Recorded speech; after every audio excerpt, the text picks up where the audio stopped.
Pemimpin Korea Utara Kim Jong-un pada Kamis 4 Juni 2026 baru saja memamerkan pabrik baru untuk memproduksi bahan bakar senjata nuklir.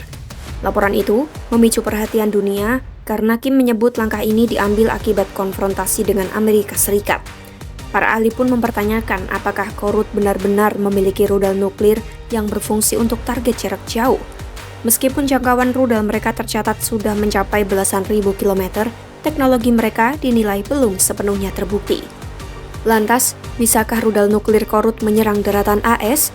Simak selengkapnya dalam video berikut.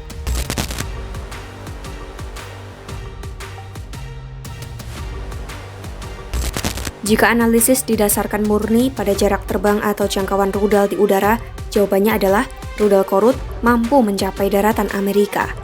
Berdasarkan data resmi dari CSIS Missile Threat, Korut saat ini sudah memiliki lini rudal balistik antar benua atau yang biasa disebut ICBM. Pertama, Hwasong-14. Rudal ini adalah ICBM pertama milik Korut yang diuji coba pada 2017 dengan berat muatan sekitar 500 kg.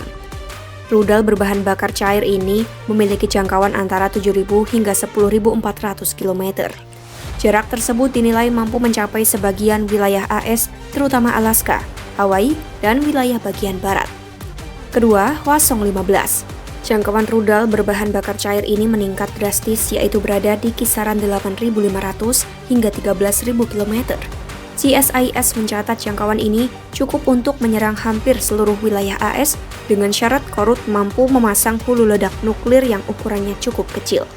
Missile Defense Advocacy Alliance juga menyebut jangkauan ini memang cukup untuk menyerang sudut manapun di AS. Ketiga, Hwasong-17. Rudal ini memiliki spesifikasi sebagai ICBM berbahan bakar cair dengan kendaraan peluncur bergerak terbesar di dunia. Daya jelajahnya tercatat mencapai 15.000 km, sebuah jarak yang secara hitungan mampu mencakup seluruh wilayah daratan utama AS. Jangkauan itu juga memberi peluang Korut untuk membawa ukuran hulu ledak lebih besar atau bahkan dikembangkan untuk membawa beberapa hulu ledak sekaligus di masa depan. Keempat, Hwasong-18. Ini adalah kemajuan teknologi penting karena menjadi ICBM pertama milik Korut yang menggunakan bahan bakar padat. Bahan bakar padat membuat rudal ini lebih mudah dipindahkan, lebih cepat disiapkan untuk diluncurkan, dan lebih sulit dideteksi oleh radar sebelum terbang.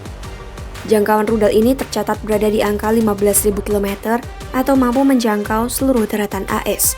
CSIS menyebut perkembangan ini menunjukkan prioritas Pyongyang pada mobilitas, daya tahan, dan kemampuan peluncuran yang lebih tersembunyi. Kelima, Hwasong-19. Rudal ini merupakan varian ICBM berbahan bakar padat terbaru. Meskipun belum ada angka resmi yang pasti, kemampuannya dinilai setara atau lebih maju dari Hwasong-18. Rudal ini juga diklaim mampu menjangkau hampir seluruh wilayah Amerika. Namun, kemampuan pandu dan perlindungan hulu ledak saat masuk kembali ke atmosfer masih menjadi pertanyaan besar, sama seperti varian sebelumnya. Ancaman jangkauan ini diperkuat oleh perkembangan teknologi mesin roket mereka. Berdasarkan laporan dari France 24 pada 29 Maret 2026, Kim mengawasi langsung uji coba darat mesin roket berbahan bakar padat berdaya dorong tinggi. Jika pada pengujian sebelumnya, mesin tersebut menghasilkan daya dorong maksimum 1.971 kN, uji coba terbaru berhasil mencatatkan peningkatan daya dorong hingga 2.500 kN. Berdasarkan analisis dari Korea Institute for Defense Analysis, penguasaan teknologi mesin dengan daya dorong yang lebih besar ini menunjukkan tujuan baru. Fokus Korut saat ini bukan lagi sekadar memperjauh jarak terbang rudal, melainkan untuk meluncurkan rudal yang bisa membawa banyak hulu ledak sekaligus. Teknologi ini memungkinkan satu rudal membawa beberapa bom nuklir untuk menyerang beberapa target berbeda dalam satu kali peluncuran. Karena rudal multi hulu ledak memiliki bobot yang jauh lebih berat, mereka membutuhkan daya dorong mesin yang jauh lebih besar. Untuk membuktikannya, Korut masih harus melakukan peluncuran uji coba nyata yang membuktikan penguasaan teknologi tersebut. Namun jika pertanyaan diubah menjadi apakah Korut sudah memiliki kemampuan serangan nuklir yang benar-benar berfungsi dan bisa diandalkan dalam perang, jawabannya adalah belum sepenuhnya terbukti. Disinilah para analis dan pakar militer internasional masih ragu. Berdasarkan laporan Reuters, Presiden Korea Selatan Lee Jae-myung pada 25 September 2025 menjelaskan situasi tersebut. Meskipun rudal Korut sudah mendekati kemampuan untuk terbang hingga ke wilayah AS, teknologi masuk kembali ke atmosfer atau re-entry masih menjadi hambatan utama yang belum bisa dipecahkan oleh Pyongyang. Rudal balistik antar benua harus terbang keluar menuju luar angkasa sebelum akhirnya menukik jatuh kembali ke bumi. Saat hulu ledak masuk kembali ke atmosfer bumi, bagian tersebut akan menghadapi tekanan ekstrim dan suhu panas yang sangat tinggi.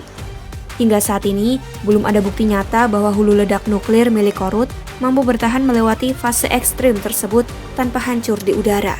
Selain masalah ketahanan masuk atmosfer, kemampuan rudal untuk membawa hulu ledak nuklir yang berat, tingkat akurasi hantaman pada target sasaran, serta keandalan operasional dalam kondisi perang yang sesungguhnya masih belum terbukti secara mandiri. Korut juga perlu menyempurnakan teknologi untuk menempatkan beberapa hulu ledak nuklir dalam satu rudal secara akurat agar bisa menembus sistem pertahanan udara AS. Jika mengacu pada data jarak dan uji coba mesin terbaru, Korut saat ini sudah memiliki rudal yang mampu terbang mencapai daratan utama AS. Namun kemampuan untuk melakukan serangan nuklir antar benua yang akurat, berfungsi penuh, dan bisa diandalkan di lapangan masih belum bisa dipastikan. Sebab ada kendala teknologi pelindung atmosfer yang belum teruji secara sempurna. Tinggalkan komentarmu, pantau terus informasi terkini seputar isu global hanya di YouTube Kompas.com.